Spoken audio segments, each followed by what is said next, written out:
Everyone फेरि पनि स्वागत छ मेरो युट्युब च्यानलमा। आज चाहिँ मैले एउटा सिम्पल कनेक्सन लिएर आएको छु जसमा चाहिँ एउटा स्विचबाट एउटा बल्बलाई कन्ट्रोल गरेको छ। त्यो वायरिङ डायग्रामबाट बताउने छु। त्यसको लागि चाहिँ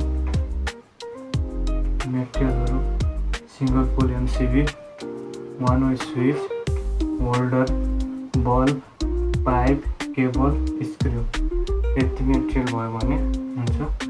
यसको कनेक्सनलाई हेर्नुपर्दा दुईवटा फेज र न्युट्रल वायर चाहिँ आएको छ, जसमा चाहिँ फेज चाहिँ यहाँबाट गएर सिंगल पोल एमसीबी को तल्लो टर्मिनलमा कनेक्टेड भएको छ। न्युट्रल चाहिँ सिधा गएर यहाँबाट बल्बको एउटा टर्मिनलमा कनेक्टेड भएको छ।